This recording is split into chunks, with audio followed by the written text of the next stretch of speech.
Welcome to Union Maths Zone. Hello friends, good morning. मैं M के sir. आज के क्लास में प्रॉफिट तथा लॉस से संबंधित प्रश्नों को यानी कि लाभ तथा हानि के बारे में हम लोग पढ़ने वाले हैं। तो आज के क्लास बहुत ही इंटरेस्टिंग होने वाला है। आप सबसे पहले एक बार अपने दोस्तों में शेयर कर दीजिए ताकि अधिक से अधिक लोग एक साथ जुड़ सके। आज का क्लास आप चाहे जहां भी प्रॉफिट एंड लॉस पढ़े हो, लेकिन आज का क्लास में कुछ यूनिक होगा, कुछ अलग होगा, कुछ इंटरेस्टिंग होगा। प्रॉफिट लॉस के पूरी जानकारी को हासिल करेंगे कि प्रॉफिट लॉस होने से पहले ऐसे कौन कौन से कारण हैं जिनके वजह से लाभ तथा हानि होती है। उन सभी कारणों को आज के क्लास में हम लोग क्लियर करने वाले हैं। यदि आप मेरे द्वारा बताए गए टाइम एंड वर्क या अन्य क्लास की वीडियो मिस कर गए हैं तो उनका लिंक वीडियो के नीचे डिस्क्रिप्शन बॉक्स में दिया गया है। आप वहां जाकर के उन्हें देख सकते हैं, या आप इस चैनल पर जाएं और वहां से प्लेलिस्ट जाएं और प्लेलिस्ट में सेलेक्ट करके बहुत सारी वीडियो पड़ी हुई है, उसे आप देख सकते हैं। तो आप जल्दी से जल्दी वीडियो को एक लाइक कर दीजिए और देर न करते हुए आज के टॉपिक को मैं शुरुआत करता हूं कि प्रॉफिट एंड लॉस से संबंधित बेसिक फंडा क्या है। मेरे दोस्तों, बेसिक फंडा जब तक नहीं समझेंगे तब तक क्लास करने से कोई फायदा नहीं है। मेरा मतलब है आपको पढ़ाना नहीं। आप जब इस चैनल से जुड़ गए हैं तो कुछ समझ कर जाइए, ताकि भविष्य में एग्जाम में क्वेश्चन ये मायने नहीं रखता है कि कितना आप शॉर्टकट से पढ़े और कितना लंबा प्रोसेस से पढ़े हैं। एग्जाम बस एक ही मायने रखता है कि आप इस क्वेश्चन को बना पाए या नहीं बना पाए। तो चलिए आइए देखते हैं पहले हम लोग प्रॉफिट एंड लॉस से संबंधित बेसिक फंडा को, यानी कि बेसिक क्या है। बेसिक फॉर्मूला या बेसिक छोटे छोटे कंसेप्ट को पहले समझेंगे जो जरूरत पड़ने पर काम आएगी। हालांकि इससे हटके हम लोग को चैप्टर में पढ़ना है। तो सबसे पहले लाभ तथा हानि, प्रॉफिट एंड लॉस, लाभ तथा हानि, इसमें होता क्या है। तो इसमें दो फैक्ट्स काम करते हैं। नंबर एक होता है सीपी, जिसको बोला जाता है कॉस्ट प्राइस, जिसको बोला जाता है हिंदी में क्रय मूल्य, और दूसरा होता है एसपी, जिसको बोला जाता है सेलिंग प्राइस, विक्रय मूल्य। चलिए यहां ध्यान दीजिए, क्रय मूल्य और विक्रय मूल्य। इसके पहले एक छोटी सी कहानी लेते हैं, उसके बाद समझने के बाद क्रय मूल्य, विक्रय मूल्य, लाभ हानि की समस्याओं को देखेंगे। जैसे देखिए, अक्सर होता क्या है कि मार्केट में आप सभी सब्जी लेने जाते हैं, सेम दुकान सेम सब्जी, लेकिन दोनों का जो रेट होता है उसमें अलग होता है। एक दे रहा है 10 रुपए प्रति केजी सब्जी और सेम बगल में वही दुकानदार 8 रुपए प्रति केजी सब्जी दे रहा है। तो यहां पर हुआ क्या, व्यक्ति के मन में लालच, बेईमानी की भावना जगती है। सोचते हैं कि चलिए वही सब्जी है, 8 रुपए प्रति केजी मिल रहा है तो मैं वही सब्जी ले रहा हूं। घर तो सब्जी लेकर आ जाते हैं, लेकिन आपने बजट पर ध्यान दिया लेकिन वेट पर ध्यान नहीं दिया। क्या पता, हो सकता है कि 1 केजी के जगह 900 ग्राम ही दे दिया। तो जब आपके मन में लालच या बेईमानी की भावना उत्पन्न होती है तब जाकर के लाभ हानि या प्रॉफिट लॉस उत्पन्न होता है। जब तक आप संतुष्ट हैं तब तक कोई लाभ हानि नहीं। 10 रुपया की पेन लिए, अगर हमें लाभ हानि या लालच की भावना नहीं है तो 10 का भी बेच सकते हैं, तो वहां पर कोई लाभ हानि नहीं होगा। यहां पर देखिए क्रय मूल्य, यदि क्रय मूल्य में सीपी में प्रॉफिट को ऐड कर देते हैं तो ये हमारा विक्रय मूल्य प्राप्त होता है। विक्रय मूल्य प्राप्त करने का एक तरीका, या सीपी में से लॉस को भी घटा देते हैं तो यहां विक्रय मूल्य प्राप्त होता है।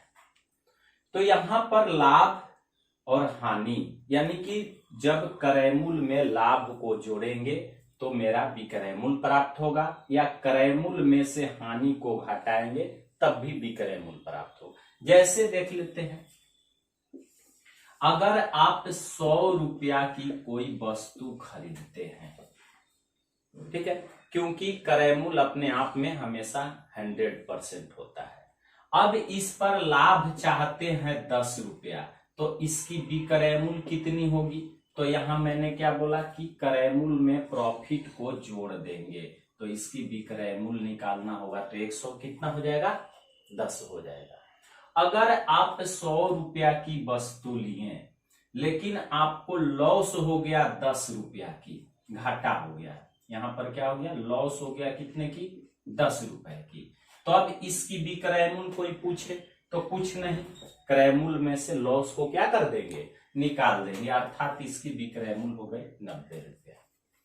मार्केट में एक और चीज देखे होंगे, एमपी। एमपी का मतलब हो गया मार्क प्राइस, अर्थात अंकित मूल्य।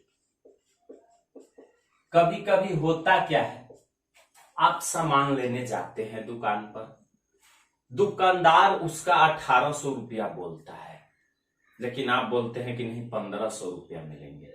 फिर भी दुकानदार भी चाहता है कि मैं आपको सामान दे दूं और आप भी चाहते हैं कि दुकानदार हमें सामान दे दे कि मैं ले लूं, लेकिन मामला बीच का हो जाता है। अब इसकी प्राइस बोला 1800, आप बोले 1500, लेकिन दुकानदार भी बीच का मामला निकाला 1600 रुपया में अगर मिले तो मैं दे दूंगा। तो वहां पर ये मार्क प्राइस होता है, यानी कि अंकित किया रहता है। अब उसमें जब 16 लाना है तो उससे कम करना पड़ेगा ना, यानी कि डिस्काउंट देता है। डिस्काउंट के मतलब छूट। आगे मैं सब चीज पढ़ाऊंगा, अभी छोटे छोटे पार्ट्स को क्लियर कर रहे हैं ताकि हम लोग को आगे पढ़ने में कोई परेशानी न हो। तो ये जब छूट देगा तब ना ये 1600 का होगा। तो यहां से भी एक और सेलिंग प्राइस आप ज्ञात कर सकते हैं कि अंकित मूल्य में से जब डिस्काउंट को निकालेंगे तो हम लोग का एक सेलिंग प्राइस प्राप्त होगा, यानी कि विक्रय मूल्य प्राप्त होगा। अंकित मूल्य 1800 रुपया था, उसमें से कुछ छूट दे रहा है तो उसका मूल्य कर दे रहा है 1600 रुपया। तो जब 1800 से घट कर 1600 हो गया तो वो क्या प्राप्त होगा? विक्रय मूल्य प्राप्त होगा। तो इस तरह से हम लोग और छोटे छोटे कुछ फॉर्मूला को देखते हैं जो आगे चल के हमें बहुत काम आएंगे।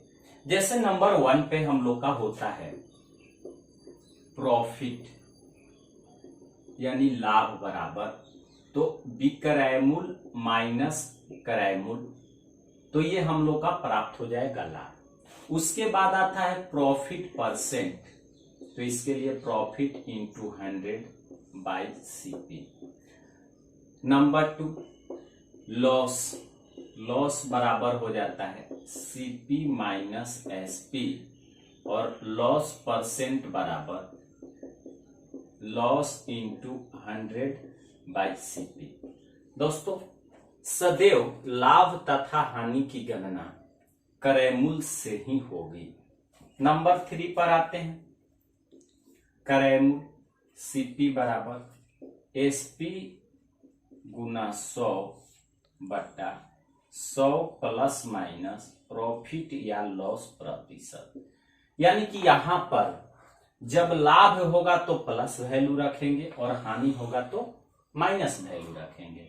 नंबर 4 एसपी बराबर, तो एसपी बराबर यानी विक्रय मूल्य, और विक्रय मूल्य बराबर होता है CP into 100 plus minus profit या लॉस बटा में 100।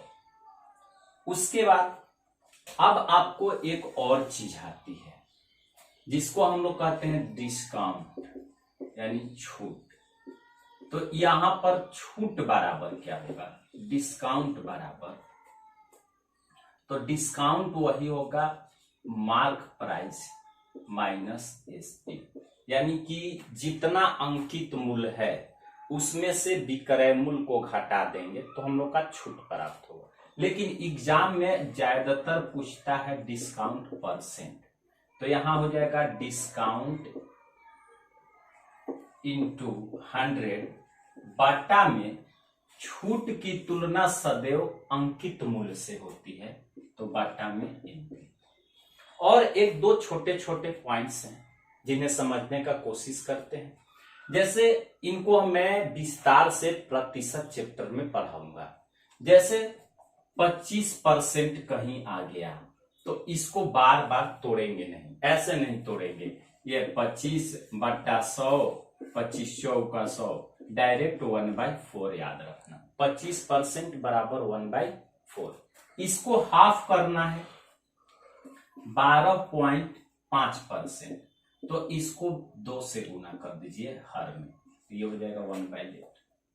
अब यहां इससे भी आधा करना है 6.25%, तो इसको 2 से गुना कर दीजिए 1/1। अब बोलिए कि ये सब क्यों पढ़ रहे हैं। अगर एग्जाम में आ जाता है कि आपको 18.75% का वैल्यू ज्ञात कीजिए, कुछ नहीं करना है, ये जब आपको पता है तो ये कितना गुना है, 3 गुना, तो इसमें भी कितना से गुना कर देंगे हम लोग, 3 से, यानी कि ये कितना हो जाएगा 3/16। तो ये हम लोग को फैक्ट्स जो है कहीं ना कहीं आसान बनाएगा नेक्स्ट क्वेश्चन को हल करने में। जैसे यहां हो जाता है 33.1/3%, तो अब बार बार इसको तोड़ते हैं, पॉइंट्स में आने लगता है। तो ये सारे पॉइंट्स के समस्याओं को दूर करने के लिए हमें 2-4 पॉइंट्स को ध्यान में रखना होगा। ये हो गया कितना, तो ये हो जाता है 100/3%। जब इसको तोड़ते हैं तो 100/3 इंटू 100, तो 100 से 100 खत्म, 1/3, तो डायरेक्ट ये करेंगे कि हम लोग का 1/3 होगा। अब अगली पॉइंट, इसमें अगर 2 से दुगुना करते हैं तो 66.2/3 हो जाता है। तो कुछ नहीं करना है हम लोग को, डायरेक्ट इसमें ही 2 से गुना कर देना है, तो ये हो जाएगा 2/3, यानी कि इतना की परसेंटेज वैल्यू 2/3। उम्मीद करते हैं कि आप समझ पा रहे होंगे। और इसी तरह के छोटे छोटे पॉइंट्स को माइंड में रखने से गणित अपने आप इजी महसूस होने लगेगा। तो चलिए जल्दी से एक स्क्रीनशॉट कर लीजिए, फिर आज के क्लास के नेक्स्ट क्वेश्चन की ओर बढ़ते हैं। बहुत ऐसे बच्चे हैं जो ज्यादा नॉलेज रखते हैं, बहुत ऐसे बच्चे हैं जिनको बिल्कुल जीरो है। तो मेरा कहना है कि मैं आपको जीरो से हीरो बनाऊंगा, यानी कि वैसे बच्चे थोड़ा सा वेट करें, उनके लिए भी अच्छा अच्छा क्वेश्चंस है। बस शुरू से अंत तक इस वीडियो को देखते रहिए, उसके बाद आपको लास्ट में पता चलेगा कि क्या अच्छा रहा और क्या बुरा रहा। तो चलिए देखते हैं टाइप 1 की पहली क्वेश्चन को। क्वेश्चन नंबर 1 को ध्यान से पढ़िए, और पढ़ने के बाद क्वेश्चन बहुत छोटा है लेकिन हम लोग समझते चले। क्वेश्चन क्या कह रहा है, एक वस्तु को 240 रुपया में बेचने पर किसी व्यक्ति को 10% हानि होती है, वह उसे किस मूल्य पर बेचे कि उसको 20% का लाभ हो। जल्दी जल्दी से सभी लोग बनाएं, क्वेश्चन बहुत आसान है। कितना प्रॉफिट एंड लॉस में अपनी भूमिका को निभा पाते हैं उसको देखना जरूरी है। तो जल्दी जल्दी से आप कमेंट्स करें, बहुत इजी क्वेश्चन है, छोटे छोटे क्वेश्चन से मैं शुरुआत कर रहा हूं। सबसे बड़ी चीज देखिए होता है कि मन में विश्वास होना बहुत जरूरी है। अगर आप जान रहे हैं तो जल्दी से उसका कमेंट करें बनाकर, अगर नहीं जान रहे हैं तो धैर्य रखें, क्योंकि बेसिक कंसेप्ट के माध्यम से मैं आपका सारा क्वेश्चन डील कराऊंगा जो एग्जाम में देखते देखते ही हल होगा। चलिए इसे समझने का कोशिश करते हैं। कह रहा है कि 240 रुपया में बेचने पर 10% हानि। तो कोई भी चीज हमने बोला कि अपने आप में 100% होता है, इसमें हानि हो रही है, इसका लॉस हो रहा है 10%। तो जब 10 निकाल देंगे तो ये बच कितना जाएगा 90। तो इसको कर देंगे कि 90 पर 240, क्योंकि देखिए 100% तो हमेशा क्रय मूल्य होता है, क्लियर है, और 10% लॉस कर दिए, निकाल दिए, तो हमने अभी पीछे क्या पढ़ाया था कि क्रय मूल्य में से हानि को निकाल दिया जाए तो विक्रय मूल्य प्राप्त होता है। अब ये दोनों बराबर क्यों किए, इस फैक्ट को समझना है। तो 240 भी मेरा विक्रय मूल्य और 90 भी अब मेरा क्या हो गया विक्रय मूल्य। तो 10 से 10, 3 का 9, 3 वाट है 24, तो ये 1 पर हो जाएगा 8/3। लेकिन हम लोग को प्रश्न में बोला है कि 20% लाभ के लिए, तो 100 तो अपने आप में होता है, प्लस 20 जोड़ देंगे तो ये हम लोग को हो कितना जाएगा 120 ना, तो इसलिए 120 पर, तो ये 8/3 गुना 120, 3 चौके 12, 8 चौका 32, यानी कितना हो जाएगा 320 रुपया। इस तरह से आपका ऑप्शन नंबर डी सही होगा। उम्मीद करते हैं कि आप समझ पाए होंगे, बहुत इजी क्वेश्चन था। देखते हैं सेकेंड क्वेश्चन को कि सेकेंड क्वेश्चन क्या है। सेकेंड क्वेश्चंस आपके स्क्रीन पर आ रहे हैं, आप इन्हें ध्यान से पढ़िए और समझने का कोशिश कीजिए कि आपने प्रॉफिट लॉस का फंडा को कितना बरकरार रखा है। क्वेश्चन क्या कर रहा है कि सोनल ने एक वस्तु 1240 रुपया में खरीदी और उसे 25% घाटे के साथ बेच दिया। उसी राशि से उसने एक और वस्तु खरीदी और उसे 40% लाभ पर बेच दिया। सोनल को इस व्यापार में कुल मिलाकर कितने प्रतिशत का लाभ हुआ। यानी कि क्वेश्चन में सोनल 2 काम कर रही है, एक बार वस्तु को खरीदती है तो घाटे में यानी लॉस में बेचती है, दूसरी बार उसी पैसा से वस्तु खरीदती है तो उसे लाभ में बेचती है। तो कुल मिलाकर के उन्हें कितने प्रतिशत का लाभ हुआ, इस बात को समझना है। बहुत अच्छा क्वेश्चन है। अगर आपको समझ में आ रहा है तो जल्दी जल्दी ट्राई करें, ट्राई करके हमें कमेंट्स में भेजें। अगर नहीं समझ में आ रहा है तो अंत तक इस वीडियो में बने रहें। बहुत अलग अलग तरीके के अलग अलग क्वेश्चन को मैं संग्रह करके लाता हूं, ताकि भविष्य में यहां पढ़ने के बाद आपको एग्जाम में क्वेश्चन बन पाए। यह नहीं कि डेली क्लास कर रहे हैं, एग्जाम में जाए तो एक भी क्वेश्चन टैली ही नहीं करे। तो देखिए ऐसे क्वेश्चन को किस तरीका से हम लोग हल करते हैं। बोल रहा है कि सोनल ने 1240 रुपया में वस्तु के खरीदी और 25% घाटे के साथ बेच दिया। तो हम सबसे पहले देखिए इसे कैसे करेंगे। क्रय मूल्य को हमने क्या बोला कि हमेशा क्या मानिए 100, और घाटे के साथ बेच दिया 25%, तो इसका विक्रय मूल्य कितना हो जाएगा भाई 75। अब क्या किया कि इसी 75 से ना दूसरी वस्तु खरीदेगी, तो ये हम लोग का क्रय मूल्य अब हो जाएगा। लेकिन इसको खरीदने के बाद फिर ये जब बेच रहा है तो यहां पर 40% लाभ लेकर बेच रहा है, यानी कि अब फाइनली विक्रय मूल्य क्या हो जाएगा अब, तो अब क्या हो जाएगा, तो 75 का लाभ है तो 100 में जोड़ेंगे, हानि रहता तो 100 में से घटाते, 140/100, 25 × 75, 25 चौके 100, 4 से 4 12 और 4 5 20, 35 गुना 3 करेंगे तो 105। अब आप बताइए, सीधा से सामने आ गया आपका कि 100 रुपए की वस्तु लास्ट में आपके पास 105 रुपए हो गए, तो इसका मतलब प्रॉफिट हुआ ना। तो ये प्रॉफिट कितना का हुआ, तो विक्रय मूल्य से क्रय मूल्य को घटाएंगे तो 5 का। लेकिन ये तो केवल 5 प्रॉफिट, लेकिन प्रॉफिट परसेंट पूछा है, तो एक फॉर्मूला से आप ज्ञात कर सकते हैं कि प्रॉफिट परसेंट बराबर प्रॉफिट इंटू 100 और बटा सीपी, तो सीपी यहां से 100, ये कितने परसेंट का? 5%। ओवरऑल एक और बात मैं बता देना चाहता हूं कि अगर कोई भी वस्तु 100 पर हो, उससे जितना अधिक हो उतना ही परसेंट हो जाएगा। यहां 100 से 5 अधिक है तो 5% हो गया, अगर उतना ही कम रहता तो उतना हानि परसेंट हो जाता। लेकिन एक बात और, ये तो बेसिक हो गया, अब इसका शॉर्टकट हम लोग समझेंगे। एक बात माइंड में डाल लीजिए, सेकंड तरीका, कि अगर किसी एक ही वस्तु के साथ बदलाव हो, जैसे सोनल ने ओनली फॉर वन है 1240 रुपया की वस्तु खरीदी, एक बार उसे घाटा के साथ और एक बार उसे फायदा के साथ यानी लाभ के साथ बेचा, तो इस तरह के लिए हम लोग नेट परसेंट का उपयोग करेंगे।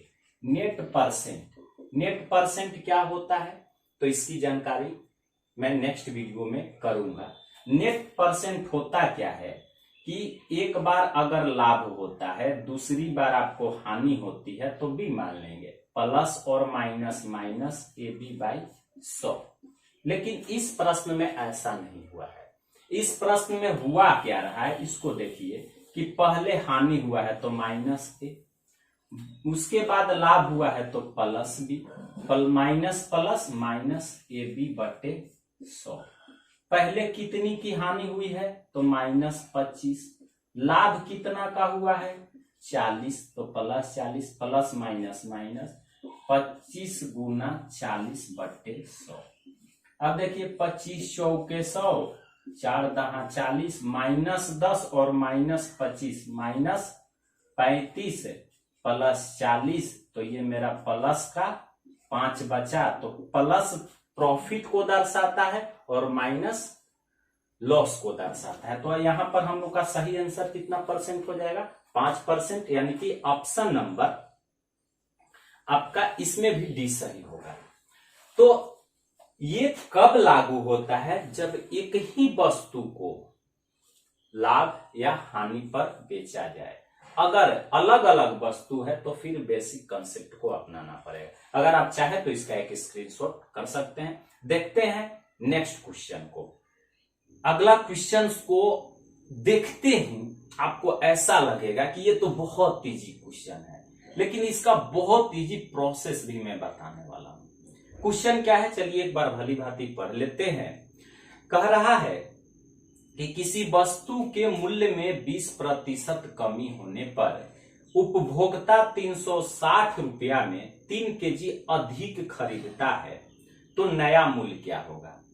आप लोग ने इस टाइप का बहुत सारा क्वेश्चन पढ़ा होगा, एग्जाम के दृष्टि से बहुत ही इंटरेस्टेड क्वेश्चन है, बहुत ही इंटरेस्टेड। आप ऐसे क्वेश्चन को कितना जल्द और कैसे बनाते हैं, बहुत बार एग्जाम में आता है। चलिए पहले एक दो क्वेश्चन को हम लोग समझते हैं, उसके बाद मैं पूछूंगा कि समझ में आया कि नहीं आया। तो यहां क्वेश्चन में कह क्या रहा है कि किसी वस्तु के मूल्य में 20% कमी होने पर 360 रुपया में 3 केजी अधिक। तो इस तरह के प्रश्न को हम लोग क्या बनाते हैं, सूत्र का उपयोग कर देते हैं, जैसे न्यू प्राइस। तो न्यू प्राइस यानी कि नया मूल्य, नया मूल्य, ठीक है। इस एक होता है ओल्ड प्राइस, पुराना मूल्य या प्रारंभिक मूल्य, इस तरह के क्वेश्चन करके पूछेगा। तो यहां हम लोग पढ़ते क्या थे या पढ़े होंगे कि रकम बटा मात्रा गुना कमी दिया है तो कमी प्रतिशत, ठीक है। तो रकम कितना लगा रहा है तो 360, कितनी मात्रा तो 3 केजी अधिक के साथ तो 20%, तो 20/100। तो यहां से 1 2 से 2 जीरो खत्म, ये 3 से तो 12 या 36, यानी कि ये आपका आ गया 24 रुपए प्रति केजी। ये आपका न्यू प्राइस आ गया। लेकिन एग्जाम में अक्सर होता क्या है कि हम लोग ऐसे ऐसे कंसेप्ट को भूल जाते हैं, याद नहीं आता है कि फॉर्मूला क्या था, तो वहां से बहुत परेशानी होती है और उस परेशानी को सामना करना पड़ता है आपको। तो आज के कंसेप्ट में हम लोग क्या सीखेंगे, जरा सा ध्यान दीजिए। कुछ करने की जरूरत नहीं है। यहां पर कह रहा है कि 20% कमी होने पर 360 में 3 केजी अधिक, कितने परसेंट? 20%। कितना अधिक? तो प्लस में 3 केजी अधिक। अब इस 20 को हम लोग को 100 बनाना है, क्योंकि मैंने फर्स्ट टाइम ही बोला कि क्रयमूल्य अपने आप में 100% होता है। तो इस 20 को 100 बनाने के लिए कितना से गुना करना पड़ेगा? 5 से। 20 25 100, तो इसमें भी 5 से गुना कर दीजिए, तो ये अब हो जाएगा 25 आई 15। ये अब कितना हो गया? 25 आई 15। पहले 3 केजी अधिक मिलता था, लेकिन अब कितना केजी लेंगे? 15 केजी। कितना में? तो 100 रुपया में। क्लियर है? लेकिन यहां पर हम लोग को पूछ रहा है तो नया मूल्य क्या होगा? तो नया मूल्य पूछे, न्यू प्राइस। न्यू प्राइस, नया मूल्य। तो कुछ नहीं करेंगे, जितना था 360 बटा 15। 360 में ही ना 3 केजी अधिक खरीदता था। कुछ नहीं, इसको करने के बाद 360 बटा 15। अब यहां से काट दीजिए, 15 दूना 30, 15 चौके 60, आपका आ गया कितना? 24 रुपए प्रति केजी। कोई डाउट? अगर यहीं से ओल्ड प्राइस, पुराना मूल्य ज्ञात करना हो, कुछ नहीं, 360 अब ना 15 मिल रहा है, लेकिन पहले मिलता था 3 केजी अधिक, तो 3 केजी को घटा दीजिए, कितना? 12। 12 तिहाई 36, यानी 30 रुपए प्रति केजी। कैसे केजी? 30 रुपए प्रति केजी। तो इस बात को ध्यान दीजिए कि इस टेक्निक के माध्यम से आपको जो पूछेगा वो ज्ञात कर सकते हैं। तो इसी तरह के एक और क्वेश्चन के माध्यम से पहले समझने का कोशिश करते हैं। अगर आप चाहे तो एक इसका स्क्रीनशॉट कर ले। चलिए जल्दी से दूसरी क्वेश्चन को देखते हैं।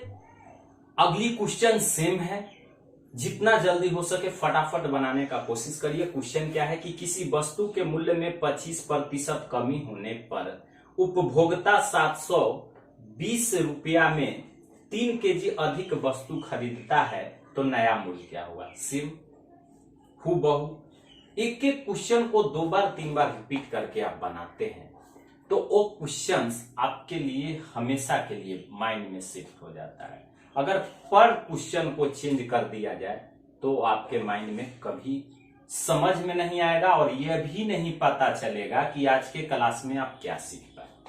कुछ नहीं करना, हमने क्या बोला कि पहले उसे 100 में कन्वर्ट कर दिए। पहले आप क्या पढ़े हैं उसे दम भूल जाना है।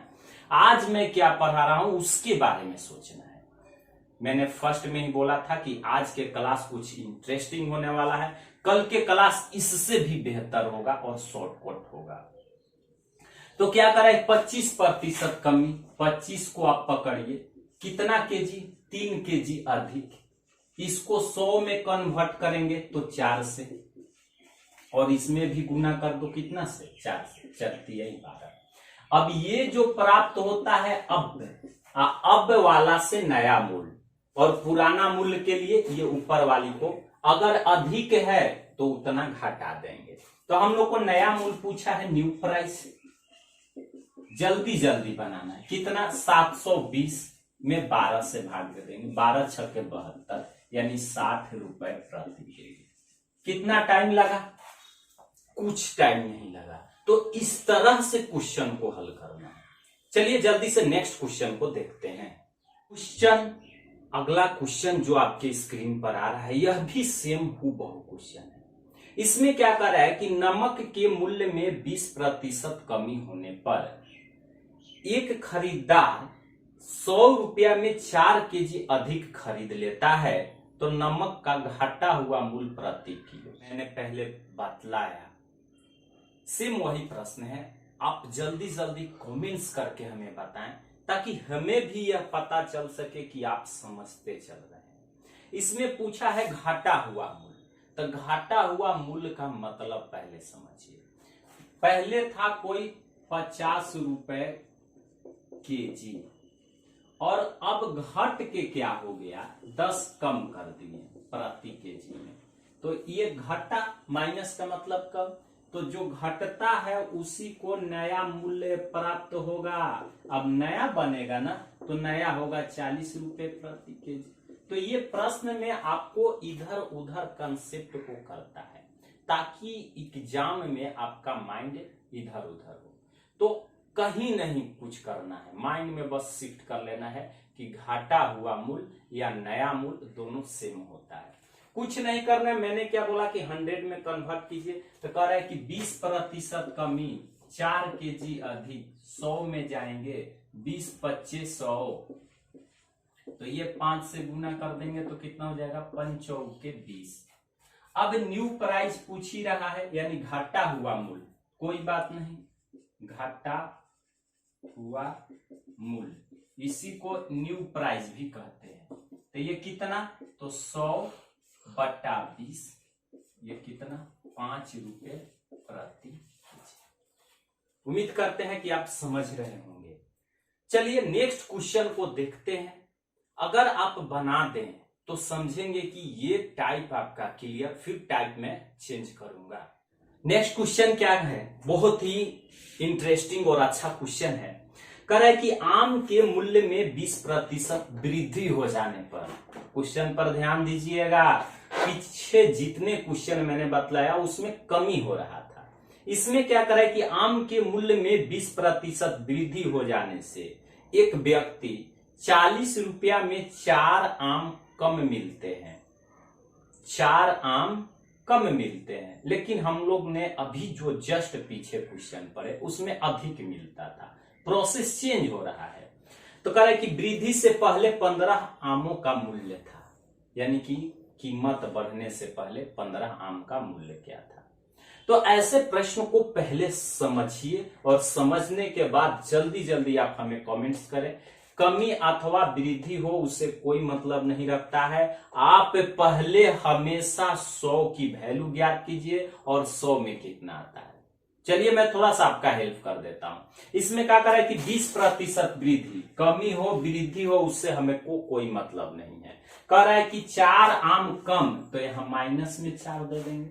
इसको 100 बनाना है तो 20 25 100, और इसको भी 100 बनाना है तो सॉरी इसको 100 बनाना है तो 5 से गुना, इसमें भी 5 से गुना, तो 4 पंजे 20। ये अब हो गया, पहले नहीं था, ये कब हो गया, तो अब 100 रुपया में 20 मिलेंगे। चलिए इसके आगे की प्रोसेस क्या कर रहा है कि वृद्धि से पहले 15 आमों का मूल्य क्या था। अब आपको बनाना है कि 15 आमों का मूल्य क्या था। तो अब देखिए यहां क्या था, वृद्धि से पहले अगर नया पूछता तो डायरेक्ट 20 से भाग देते, लेकिन पहले के मतलब यहां ना 4 कम मिलता था तो उसको 4 को जोड़ दीजिए, 20 + 4 तो कितना मिलेगा, अब 24 मिलेगा। कम मिलता था तो उसको जोड़ दीजिए। अब क्या करा, वृद्धि से पहले मूल्य क्या था, पहले का मतलब प्रारंभ में, शुरुआत में या पुराना मूल्य, तो ओल्ड प्राइस पहले ज्ञात कर लेंगे। ओल्ड प्राइस, तो ओल्ड प्राइस के लिए कितना में, तो यहां पर दिया हुआ है 40 रुपया में, और भाग दे देंगे कितना से, 24 से। 8 25 40 और 8 का 24, यानी 5/3।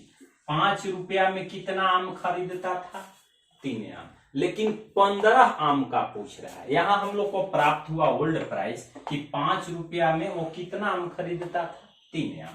तो यहां कह रहे हैं कि 3 आम का कीमत कितना रुपया, 5 रुपया, तो एक आम की कीमत हो जाएगा 5/3, लेकिन 15 आम का पूछ रहा है तो 5/3 गुना 15, 3 × 15, कितना रुपया।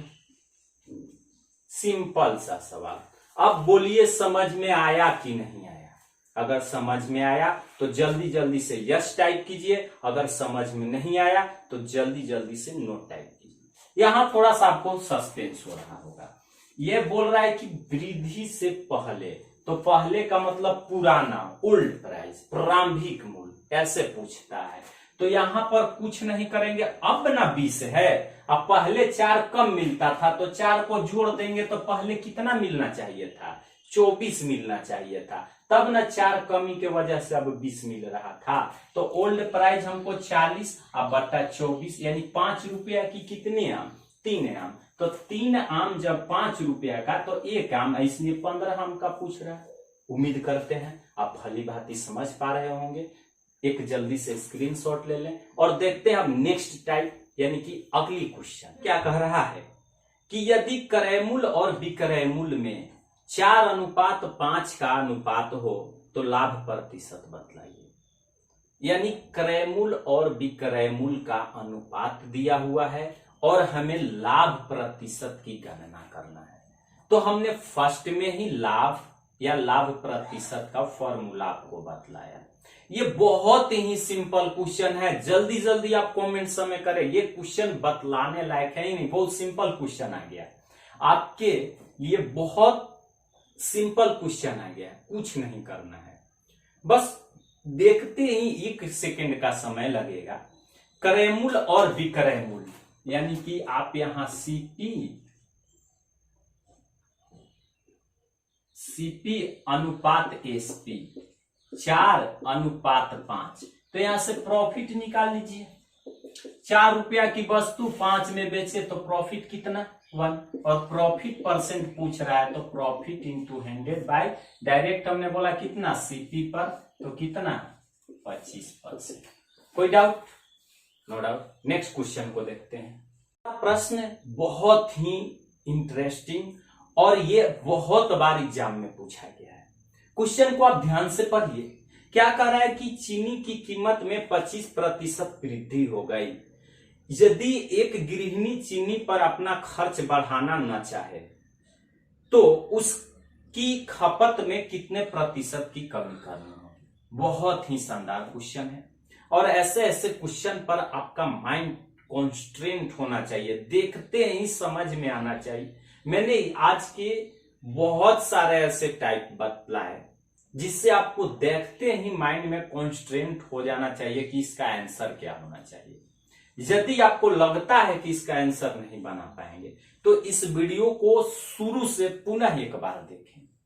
दोस्तों, आज के क्लास में मैंने जो भी पढ़ाया उम्मीद करते हैं कि आप समझ पाए होंगे। मैंने इस क्वेश्चन को HW के रूप में छोड़ देता हूं, कल के क्लास में इसे फिर मैं देखूंगा। तब तक आपका कमेंट्स का इंतजार रहेगा कि कितने बच्चे इसका सही कमेंट्स किए और सही बनाए। अगर आज का क्लास आपको हद तक अच्छा लगा हो तो एक बार दोस्तों में शेयर जरूर कीजिएगा और चैनल पर यदि नए हैं तो चैनल को नीचे रेड कलर का सब्सक्राइब बटन आ रहा है उसे सब्सक्राइब कर लें और बगल में बेल आइकन होगा, इससे प्रेस करके ऑल नोटिफिकेशन का ऑन कर लें। आज के क्लास में इतना ही, फिर मिलते हैं कल के क्लास में। तब तक के लिए थैंक यू।